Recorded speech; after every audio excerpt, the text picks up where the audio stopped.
Hello friends, let's enjoy study with Pawan channel में आपका स्वागत है। आज मैं लेकर आया हूँ क्लास 9 का हिस्ट्री का चैप्टर नंबर 5 नाजीवाद नाजिज्म। देखिए, ये बिहार बोर्ड यानी SCRT बोर्ड का कंटेंट्स है और मैं इस वीडियो में केवल उन्हीं पॉइंट्स को हाईलाइट करके बताने जा रहा हूँ जो केवल किसी भी कॉम्पिटेटिव एग्जाम में पूछ सकते हैं। खासकर BPSC TRE 3 का जो एग्ज़ाम होने वाला है या फिर स्टेट का एग्ज़ाम जो होने वाला है उसमें उसके लिए काफ़ी ज़्यादा इंपॉर्टेंट होने वाला है। तो ये स्टार्ट करते हैं अपनी इस वीडियो को। इसमें पहला पॉइंट्स है कि 10 नवंबर 1918 ईस्वी को सम्राट विलियम द्वितीय सिंहासन छोड़कर हॉलैंड चला गया था। 10 नवंबर 1918 ईस्वी को सम्राट विलियम द्वितीय सिंहासन छोड़कर हॉलैंड चला गया था। अब कहाँ का सम्राट?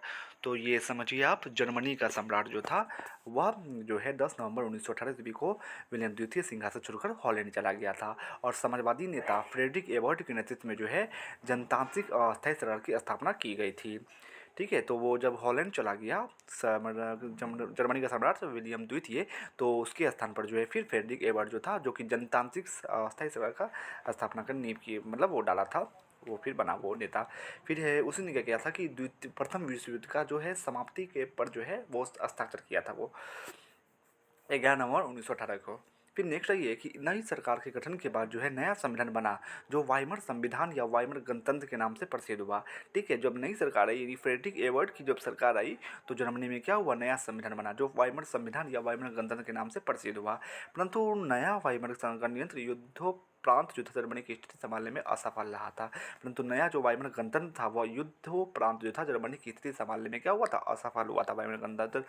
फिर 1919 में हिटलर ने राजनीति में प्रवेश किया। उसने राष्ट्रीय समाजवादी जर्मन श्रमिक दल का गठन किया था। उसने राष्ट्रीय समाजवादी जर्मन श्रमिक संघ का दल का गठन किया था। फिर 1920 में नाजी दल का 25 सूत्रीय कार्यक्रम बनाया गया। धीरे धीरे जर्मनी में नाजी दल का प्रभाव बढ़ने लगा था। 1920 में क्या हुआ कि नाजी दल का 25 सूत्रीय कार्यक्रम बनाया गया और फिर धीरे धीरे जर्मनी में नाजी दल का अभाव मतलब प्रभाव बढ़ने लगा था। फिर नेक्स्ट आइए, इसमें फिर 1929 में क्या हुआ था कि संपूर्ण विश्व में एक भयानक आर्थिक संकट आया था। इसका प्रभाव जर्मनी पर भी पड़ा था। आर्थिक संकट नाजी दल के लिए वरदान सिद्ध हुआ। जर्मनी में हुए चुनाव में नाजी दल को सबसे अधिक मत मिला था। जनवरी 1933 में क्या हुआ कि हिटलर जर्मनी का चांसलर बना। हालांकि 20 जनवरी 1933 में बना था, हिटलर जर्मनी का चांसलर बना। 1934 में क्या हुआ कि राष्ट्रपति जो हिंडनबर्ग था, जर्मनी का राष्ट्रपति जो था, यानी अगस्त 1934 में क्या हुआ, राष्ट्रपति हिंडनबर्ग की मृत्यु के बाद क्या हुआ, हिटलर ने राष्ट्रपति का पद को और प्रधानमंत्री के पद को क्या किया, वो मिलाकर एक कर दिया और उसने राष्ट्रनायक की उपाधि धारण कर ली। फिर है नाजी दल के संस्थापक हिटलर के उत्कर्ष में वर्साय की अपमानजनक संधि, जर्मनी की जातीय परंपरा, आर्थिक संकट, यहूदीय विरोधी भावना तथा हिटलर का व्यक्तित्व इत्यादि प्रमुख कारण थे। ठीक है, फिर नेक्स्ट आइए कि नाजी दल ने संसदीय प्रणाली का अंत कर गैर जर्मन नागरिकों के अधिकार का हनन किया और उनके व्यक्तिगत स्वतंत्रता का अपहरण किया। ठीक है, फिर है नेक्स्ट कि नाजीवादियों का मुख्य सिद्धांत था नाजीवाद राज्य की स्थापना, सर्वसत्तावादी राज्य की स्थापना, राष्ट्रीय हित साधन में हिंसात्मक साधन अपनाना, नाजीवाद का जातीय रहस्य, ये सब जो है नाजीवाद का मुख्य सिद्धांत था। फिर नाजीवादियों का मुख्य उद्देश्य वर्साय की संधि का उल्लंघन करना, समस्त जर्मन जाति को एक सत्ता के अंतर्गत संगठित करना तथा साम्राज्य का विस्तार करना था। ठीक है, फिर नेक्स्ट आइए कि नाजीवादियों ने संसार के कई राष्ट्रों पर हमला बोलकर उसे हड़प लिया था। जैसे 1939 में क्या किया था, पोलैंड पर आक्रमण कर दिया था, जिससे द्वितीय विश्व युद्ध क्या हो गया, आरंभ हो गया था। फिर द्वितीय विश्व युद्ध में जर्मनी की हार के उपरांत जो है 1 मई 1945 ईस्वी को नाजीवादी नेता हिटलर ने आत्महत्या कर ली थी। द्वितीय विश्व युद्ध में जो है जर्मनी की हार के उपरांत जो है 1 मई 1945 को नाजीवादी नेता हिटलर ने आत्महत्या कर ली थी। हालांकि कोई कोई बुक में दिया होता है कि 30 अप्रैल 1945 को आत्महत्या किया है, यहाँ दिया है कि 1 मई 1945 में दिया है। आपको जो ऑप्शन में हो दोनों में से उसमें आप टिक मार देना। फिर नेक्स्ट है कि हिटलर ने प्रथम विश्व युद्ध में अभूतपूर्व वीरता के साथ लड़ा था। उसे इसके लिए आयरन क्रॉस का प्राप्त हुआ था। तो आयरन क्रॉस का जो है वो किसे मिला था उपाधि, तो हिटलर को मिला था। प्रथम विश्व युद्ध में उसकी वीरता के कारण मिला था उसको आयरन क्रॉस का पुरस्कार। युद्ध के बाद हिटलर जो था जर्मन वर्कर्स पार्टी का सदस्य बना। 1920 में इस पार्टी का नाम बदल दिया, वो जर्मन वर्कर्स पार्टी का नाम बदल कर क्या कर दिया, वो national socialist German workers party रखा गया। धीरे धीरे हिटलर जो था इसका फ्यूडर यानी नेता बन गया। वो युद्धोपरांत यानी प्रथम विश्व युद्ध के बाद क्या हुआ, हिटलर को बंदी बना लिया गया। वह जेल में ही अपनी प्रसिद्ध आत्मकथा मेन कैम्प की रचना किया। इसको बंदी क्यों बनाया था? क्योंकि 1923 ईस्वी में क्या था, हिटलर ने जो है लुडेनडोर्फ के साथ मिलकर वाइमर गणतंत्र की अवहेलना करना शुरू कर दिया था। इसीलिए क्या किया, इसको बंदी बना लिया गया और जेल में ही क्या किया था, ये अपनी आत्मकथा मेन गेम की रचना किया था ये। हालांकि इसको 1924 के अंत में इसको फिर जेल से रिहा कर दिया गया था। फिर नाजी पार्टी के बढ़ते प्रभाव को रोकने के लिए स्टेट समान प्रदेश में गणतंत्रवादियों ने कई कार्यक्रम शुरू किए थे। फिर 1924 में जर्मनी के निम्न सदन राइक्सटैग के चुनाव में नाजी पार्टी को 32 स्थान ही मिले थे। 1924 में क्या हुआ था कि जर्मनी के निम्न सदन राइक्सटैग के चुनाव में क्या हुआ था, नाजी पार्टी को केवल और केवल 32 स्थान ही मिले थे। फिर नेक्स्ट है ये कि नाजी पार्टी का प्रतीक चिन्ह आर्यों की पवित्रता का जो सूचक है ना, स्वास्तिक, उसी को ग्रहण किया गया था। नाजी पार्टी का प्रतीक चिन्ह क्या था, तो स्वास्तिक था। फिर नासी शब्द जर्मन भाषा के शब्द नासी योनाल के प्रारंभिक अक्षरों को लेकर बनाया गया है। ठीक है, नासी शब्द जर्मन भाषा के शब्द है नासी योनाल, उसका प्रारंभिक शब्द जो है नासी को लेकर ही बनाया गया है। नासी योनाल शब्द हिटलर की पार्टी के नाम का पहला शब्द था, इसलिए इस पार्टी के लोगों को नासी कहा जाता है। ठीक है, फिर नेक्स्ट है कि वैश्विक शांति हेतु 24 अक्टूबर 1945 ईस्वी को संयुक्त राष्ट्र संघ की स्थापना की गई। फिर नेक्स्ट है ये वस्तुनिष्ठ प्रश्न है, हिटलर का जन्म कहाँ हुआ था? तो हिटलर का जन्म जो है ऑस्ट्रिया में हुआ था, ऑस्ट्रिया के ब्रोरा नामक शहर में हुआ था। ठीक है, फिर नेक्स्ट है ये नाजी पार्टी का प्रतीक चिन्ह क्या था? तो स्वास्तिक था। फिर नेक्स्ट है मिन केम किसकी रचना है? तो हिटलर की रचना है। जर्मनी का प्रमुख औद्योगिक क्षेत्र था रूड़, जो कि कोयला खदान का ये क्षेत्र था, और इसको फिर क्या किया था, फ्रांस ने ले लिया था। फिर नेक्स्ट आई है कि जर्मनी की मुद्रा का नाम क्या था? तो मार्क था। जर्मनी की मुद्रा का नाम क्या था? मार्क था। फिर सही गलत लगाना है, तो हिटलर बिल्कुल समर्थक नहीं था, ये बिल्कुल गलत है। नाजीवादी कार्यक्रम यहूदी समर्थक था, ये भी गलत है। तीसरा क्वेश्चन, नाजीवाद में निरंकुश सरकार का प्रावधान था, ये सही है। वर्साई संधि में हिटलर के उत्कर्ष के बीज निहित थे, ये भी सही है। फिर नाजीवाद में सैनिक शक्ति एवं हिंसा को गौरवान्वित किया जाता था, ये भी बिल्कुल सही है। फिर नीचे आइए, रिक्त स्थानों को भरे। हिटलर का जन्म डैश ईस्वी में हुआ था? तो हिटलर का जन्म 20 अप्रैल 1889 ईस्वी को ऑस्ट्रिया के ब्रोना नामक शहर में हुआ था, ब्रोना नामक शहर में हुआ था। हिटलर ने जर्मनी के चांसलर का पद जो है डैश ईस्वी में संभाला था? तो 30 जनवरी 1933 ईस्वी को संभाला था, और हिडेनबर्ग ने इसको जो है चांसलर नियुक्त किया था, जो कि जर्मनी का राष्ट्रपति था। हालांकि उसकी मृत्यु फिर अगस्त 1934 में अगले ही साल हो गई थी, और फिर हिटलर ने क्या किया कि प्रधानमंत्री का पद को और राष्ट्रपति के पद को मिलाकर एक कर दिया था। उसके मरने के बाद, हिंडेनबर्ग के मरने के बाद जर्मनी ने राष्ट्रसंघ से संबंध विच्छेद डैश ईस्वी में किया था? तो जर्मनी में राष्ट्रसंघ से जो संबंध विच्छेद यानी राष्ट्रसंघ से अलग कब हुआ? जर्मनी ये जो था राष्ट्रसंघ से अलग कब हुआ? तो 1933 में अलग हो गया था। फिर नेक्स्ट, नाजीवादी का प्रवर्तक जो है डैश था? तो हिटलर था। फिर जर्मनी के निम्न सदन को राइक्सटैग कहा जाता था। फिर आइए नेक्स्ट पैराग्राफ पर, वाइमर गणराज्य जर्मनी के संविधान बनाने वाली संविधान सभा का चुनाव तथा उनकी प्रथम बैठक जो है 5 फरवरी 1919 ईस्वी को वाइमर नगर में हुई थी।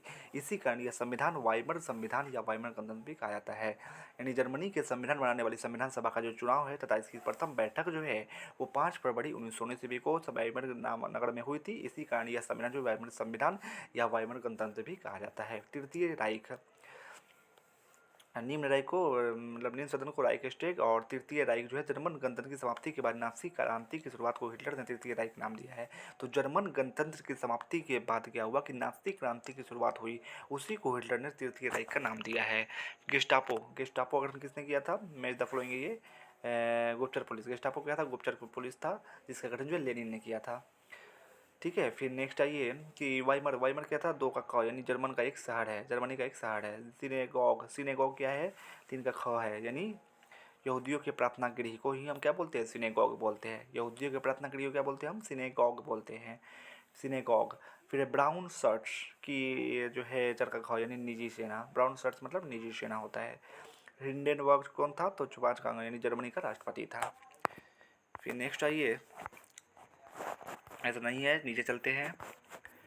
फिर रोम बर्लिन टोक्यो दूरी क्या है? तो देखिए, हिटलर की तानाशाही तथा आक्रामक नीति के कारण क्या हुआ था कि पूरे विश्व में, खासकर यूरोप में से कोई भी देश मित्र नहीं था। इस प्रकार वह विश्व बिरादरी से अलग हो गया था। अब उसे मित्र की तलाश थी, अतः मित्र की तलाश में ही हिटलर ने इटली और जापान की ओर हाथ बढ़ाया, और इस प्रकार से रोम बर्लिन टोक्यो दूरी का निर्माण हुआ। ठीक है, तीनों की राजधानी का निर्माण हुआ। क्योंकि रोम, बर्लिन, टोक्यो धुरी से यह तात्पर्य है कि इटली की राजधानी रोम, जर्मनी की राजधानी बर्लिन तथा जापान की राजधानी टोक्यो थी। अतः इन तीनों की मित्रता को रोम, बर्लिन, टोक्यो धुरी कहा गया। द्वितीय विश्व युद्ध के समय इन्हीं तीनों को धुरी राष्ट्र कहा जाता था। हिटलर का पूरा नाम एडोल्फ हिटलर था। इसका जन्म 20 अप्रैल 1889 ईस्वी में ऑस्ट्रिया के वियना नामक शहर में हुआ था। एक गरीब परिवार में हुआ था। उसका लालन पालन सही तरीके से नहीं हो सका। वह बचपन से ही चित्रकार बनना चाहता था, लेकिन उसकी इच्छा पूरी नहीं हो सकी। अंततः वह जो है उसने सेना में नौकरी कर ली। प्रथम विश्व युद्ध 1914-18 में जो है वह जर्मनी की ओर से लड़ा भी था। युद्ध में अभूतपूर्व वीरता के लिए उसे आयरन क्रॉस का प्राप्त हुआ था, लेकिन जर्मनी द्वारा विराम संधि पर हस्ताक्षर करने से उसे भारी निराशा हुई। फिर युद्ध के बाद वह जर्मन वर्कर्स पार्टी का सदस्य बना। 1920 में इस पार्टी का नाम बदलकर national socialist German workers party रखा गया। धीरे धीरे हिटलर जो था इसका फ्यूरर नेता भी बन गया था। फिर नीचे आइए, जर्मनी की दुर्दशा के लिए उसने वर्साई की संधि, वाइमर गणतंत्र तथा जर्मनी में रह रहे यहूदियों को जिम्मेवार ठहराने लगा। कौन? हिटलर। उसे विश्वास था कि यहूदी रहते खाते तो जर्मनी में है, लेकिन जासूसी जो है वो उसके विरोध में करते हैं। 1932 के चुनाव में इसने संसद के लिए 230 सीटें प्राप्त कर ली। अंततः राष्ट्रपति हिंडेनबर्ग ने 1933 में हिटलर को चांसलर यानी प्रधानमंत्री नियुक्त कर दिया। 1934 में हिंडेनबर्ग की मृत्यु के बाद हिटलर ने राष्ट्रपति और चांसलर दोनों पदों को मिलाकर एक कर दिया और जर्मनी का सर्वेसर्वा बन गया। उसने नाजीवादी दर्शन एवं विदेश नीति का अवलंबन किया, जिस कारण पूरे विश्व में तनाव की स्थिति बन गई थी। फिर क्या था? द्वितीय विश्व युद्ध निकल दिखने लगा। फिर नेक्स्ट आइए नीचे, राष्ट्रसंघ से पृथक होना। तो सर्वप्रथम हिटलर ने 1933 में जेनेवा निष्कर्षण की मांग की, लेकिन वो नहीं माने जाने पर वह राष्ट्रसंघ से अलग हो गया। ठीक है। फिर नेक्स्ट है कि जेनेवा निष्कर्षण मतलब जेनेवा को आप मतलब मतलब वहाँ पर जो है आप हमको मतलब सहमति प्रदान कीजिए कि हम अपना सेना रख सके। वर्साई संधि को भंग करना। 1935 में हिटलर ने वर्साई संधि को शर्तों को मानने से इनकार कर दिया और उसने पूरे जर्मनी में अनिवार्य सैनिक सेवा लागू कर दी थी। पोलैंड के साथ समझौता। हिटलर ने 1934 में पोलैंड के साथ समझौता 10 वर्षीय अनाक्रमण संधि पर समझौता कर लिया, जिसमें यह तय हुआ कि दोनों एक दूसरे की सीमाओं की रक्षा करेंगे। फिर नेक्स्ट है ब्रिटेन से समझौता। 1935 में हिटलर ने ब्रिटेन से भी एक समझौता किया था, जिसमें तय हुआ कि जर्मनी अपनी सैनिक क्षमता बढ़ा सकता है, हालांकि नौसेना पर कुछ प्रतिबंध जारी रहेगा। रोम बर्लिन धोड़ी। हिटलर ने इटली के साथ समझौता कर लिया। इस प्रकार रोम बर्लिन धोड़ी की नींव पड़ गई। कामेंटन विरोधी समझौता। साम्यवादी खतरा से बचने के लिए ही जर्मनी, इटली और जापान के बीच कामेंटन विरोधी समझौता हुआ था। इस प्रकार 1936 में इन तीनों ने मिलकर धुरी राष्ट्र की कल्पना साकार कर ली। ऑस्ट्रिया एवं चेकोस्लोवाकिया का विलय। तो जर्मन भाषी क्षेत्रों को एक साथ करने के लिए उसने ऑस्ट्रिया को जर्मनी में मिला लिया। ठीक है। हिटलर ने इधर चेकोस्लोवाकिया के सुडेटनबर्ग में जर्मन भाषी लोग रहते थे। इंग्लैंड, फ्रांस और इटली के अनुरोध पर चेकोस्लोवाकिया के सुडेटनबर्ग को जर्मनी के हवाले कर दिया गया। फिर नीचे आते हैं, देखिए महत्वपूर्ण तिथियां। देखिए 1889 में क्या हुआ है? एडोल्फ हिटलर का जन्म 20 अप्रैल 1889 को हुआ था। ऑस्ट्रिया के ब्रोना नामक शहर में हुआ था। 1918 में क्या हुआ है? तो जर्मन सम्राट केसर विलियम द्वितीय ने त्यागपत्र दे दिया और हॉलैंड भाग गया। 10 नवंबर 1918 को जर्मन की नई सरकार ने युद्ध विराम संधि पर हस्ताक्षर किया। नई सरकार कौन था? फ्रेडरिक एबर्ट था और 11 नवंबर को वह हस्ताक्षर किया युद्ध विराम संधि पर। 1919 में संविधान सभा की प्रथम बैठक हुई 5 फरवरी 1919 ईस्वी को। वर्साई की संधि 28 जून 1919 ईस्वी को हुई थी और वाइमर संविधान लागू हुआ 10 अगस्त 1919 ईस्वी को। फिर है 1933 में क्या हुआ कि 30 जनवरी 1933 ईस्वी को हिटलर जर्मनी का चांसलर बना था। फिर 1934 में क्या हुआ है? तो जर्मनी के राष्ट्रपति हिटलर की मृत्यु हुई है अगस्त 1934 में। 1939 में क्या हुआ है? तो जर्मनी का पोलैंड में प्रवेश दूसरे विश्व युद्ध की शुरुआत हुई। कब? 1 सितंबर को, यानी 1 सितंबर 1939 ईस्वी को जर्मनी का पोलैंड में प्रवेश हुआ है। 1941 में क्या हुआ है? तो जर्मन सेनाएं सोवियत संघ में प्रवेश की 22 जून, यानी 22 जून 1941 को क्या हुआ कि जर्मन सेनाएं सोवियत संघ में प्रवेश की और यहूदियों का कत्लेआम शुरू कर दी 23 जून से। Thanks for watching. वीडियो कैसा लगा कमेंट्स में ज़रूर बताइएगा। अगर अच्छा लगा हो तो प्लीज़ प्लीज़ प्लीज़ मेरे चैनल को सब्सक्राइब करें, शेयर करें, लाइक एंड कमेंट्स जरूर करें। बाकी आप बेल आइकन को जरूर प्रेस कर दीजिएगा ताकि मैं जब भी वीडियो बनाऊँ आपको नोटिफिकेशन मिल जाए। बाकी मैं क्लास 6 का, 7 का, 8 का सारे सब्जेक्ट का हिस्ट्री, ज्योग्राफी, सिविक्स और साइंस का भी वीडियो बनाकर अपने channel let's enjoy study with one पर डाल चुका हूँ।